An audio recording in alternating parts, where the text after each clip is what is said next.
এতক্ষণ আপনারা নিশ্চয়ই বুঝেই গেছেন এই গোল ভর্তাটা কি দিয়ে বানানো হয়েছে। তবে 90% মানুষ প্রথম দেখায় ভুল বলেন। তবে দেখতে যতটা সাধারণ, স্বাদে তার থেকেও অনেক বেশি অসাধারণ। এই ভর্তায় আছে একটা স্মোকি ফ্লেভার, হালকা একটা ভাজা ফ্লেভারও আছে, তার সাথে রয়েছে একটা নরম টেক্সচার। সব মিলে এমন একটা ভর্তা যা একবার খেলে বারবার বানাতে ইচ্ছে করবে। আজ দেখাবো কিভাবে খুব সহজ উপকরণে তৈরি হচ্ছে এই দারুণ রেসিপি। এটা হচ্ছে আমাদের হিরো ইনগ্রেডিয়েন্ট, কাঁঠালের দানা। তবে অনেকেই খোসা ছাড়িয়ে সেদ্ধ করে রান্না করে, কিন্তু আজ আমি একটু অন্যভাবে বানাবো। ভর্তা বানানোর জন্য ভালো মানের শক্ত আর টাটকা বিচি নিলে ভর্তার স্বাদ অনেক বেশি সুন্দর হয়। দেখুন, ধরলেই বোঝা যায় এটা কতটা ফ্রেশ। প্রথমে সরাসরি আঁচে কাঁঠালের বিচিগুলো ভালো করে পুড়িয়ে নিচ্ছি। এতে বাইরের খোসা সহজে উঠে যাবে আর ভেতরে আসবে দারুণ একটা স্মোকি ফ্লেভার, যেটা এই ভর্তার আসল আকর্ষণ। আমার কিন্তু কাঁঠাল বেশি পছন্দ নয়, তবে কাঁঠালের দানা দিয়ে নানান রকম রেসিপি করতে বেশ ভালো লাগে। তাই এই সিজনের জন্য একদম ওয়েট করে থাকি কবে এই কাঁঠালের দানাগুলো পাওয়া যাবে। আর যেহেতু সবাই জানে যে আমার বেশ পছন্দের, তাই আমাকে বেশি কিনতেও হয় না। আপনারা কোনটা পছন্দ করেন, কাঁঠালের দানা না কাঁঠাল খেতে? কমেন্টে কিন্তু জানাতে ভুলবেন না। এবার কাঁঠালের বিচিগুলো একটু ঠান্ডা হয়ে গেলে একে একে খোসা ছাড়িয়ে নিচ্ছি। তবে আমি বেশি ঠান্ডা করিনি, হালকা গরম থাকতে থাকতেই আমি কাজ শুরু করে দিয়েছি। দেখুন, পোড়ানোর ফলে শক্ত খোসাটা কত সহজেই উঠে আসছে। এই ধাপটা একটু ধৈর্য নিয়ে করতে হয়, কিন্তু বিশ্বাস করুন এই সময়টুকুই পরের স্বাদটাকে অনেকটাই বাড়িয়ে দেয়। এইভাবেই সবকটা কাঁঠালের বিচি পরিষ্কার করে ছাড়িয়ে নিলে পরের ধাপের জন্য একদম প্রস্তুত। এবার পরিষ্কার হয়ে গেলে এই কাঁঠালের বিচিগুলোকে একটু থেতো করে নেব, যাতে পরে মাখতে সুবিধা হয়।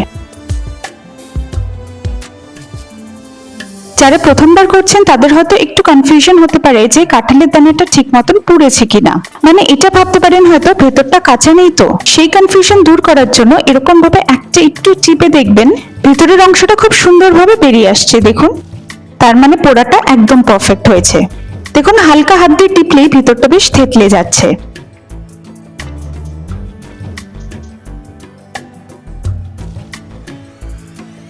এবার সবকটা কাঁঠালের দানা দিয়ে ভালো করে থেতো করে নেব। আমি কাঁঠাল দানার এটা ছাড়া আরেকটি রেসিপি শেয়ার করেছিলাম। একটা রেসিপি আছে ডাল দিয়ে কাঁঠাল দানা দিয়ে। আপনারা যারা মিস করেছেন এই রেসিপিটা, আমি উপরে আই বাটনে দিয়ে দেবো, আপনারা অবশ্যই দেখতে পারেন। খুবই সহজ রেসিপি, বেশি ঝামেলাও নেই, আর খেতে কিন্তু বেশ টেস্টি হয়েছিল। আপনারা কিন্তু এই ডালের রেসিপিটা ট্রাই করে জানাবেন আমাকে কেমন লেগেছে আপনাদের। আপনি কাঁঠাল দানার কোন রেসিপিটা খেতে বেশি পছন্দ করেন, কমেন্টে কিন্তু জানাতে ভুলবেন না। ধীরে ধীরে কাঁঠাল দানাগুলোকে থেতো করে নিয়ে ভালো করে মেখে নিচ্ছি। এবার মিক্সিং বাটিতে দিয়ে দেবো একটা পেস্ট করার জন্য। তবে মিক্সারে না দিয়ে আপনারা চাইলে যদি হাতে সময় বেশি থাকে তাহলে শিলনোড়াতেও করতে পারেন। আসলে আমি যে পদ্ধতিতে করছিলাম ওটাতেও হয়, তবে সময়টা অনেকটাই নিয়ে নেয়। তাই একটু তাড়াতাড়ি করার জন্য আমি মিক্সিং বাটিটা ব্যবহার করছি।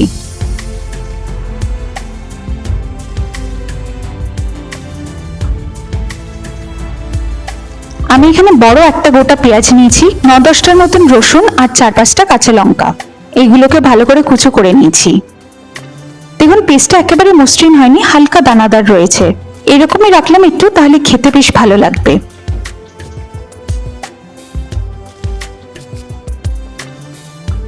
এবার কড়াই গরম করে নিয়ে সর্ষের তেল দিয়ে গরম করে দুটো শুকনো লঙ্কা ভেজে নেব। এরকম ভালো করে লাল ভাজা হয়ে গেলে তারপরে তুলে রাখবো।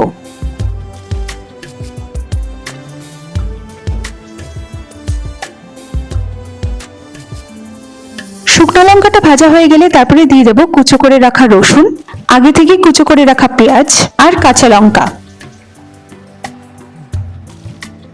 এবার হালকা একটু নেড়ে চেড়ে সামান্য একটু নুন দিয়ে দেবো।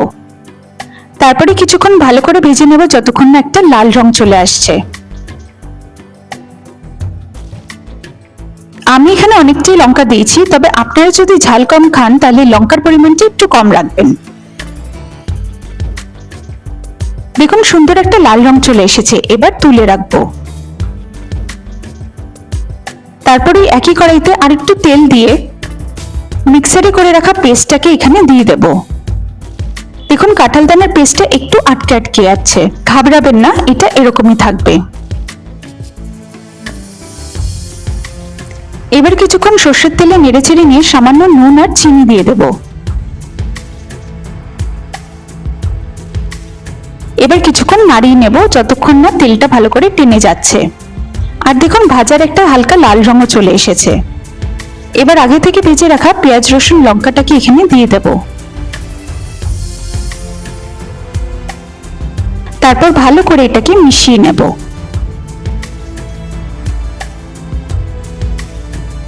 যখন দেখবেন অলমোস্ট হয়ে এসেছে, নামানোর আগে থেকে ভেজে রাখা শুকনো লঙ্কাটাকে এখানে একদম গুঁড়ো করে দিয়ে দেব।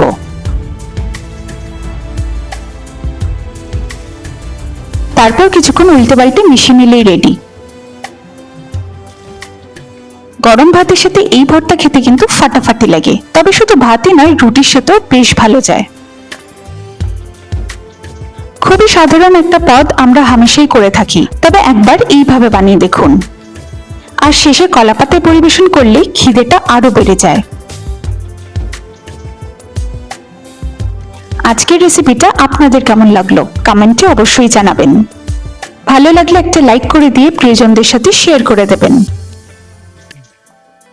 যারা আমার চ্যানেলে ভিডিও দেখে থাকেন তারা জানেন যে খুব সহজ এরকম রেসিপিস আমি নিয়ে আসি প্রত্যেকদিন। অনেক চেনা রেসিপিস থাকে কিন্তু খুব সহজভাবে বানানো।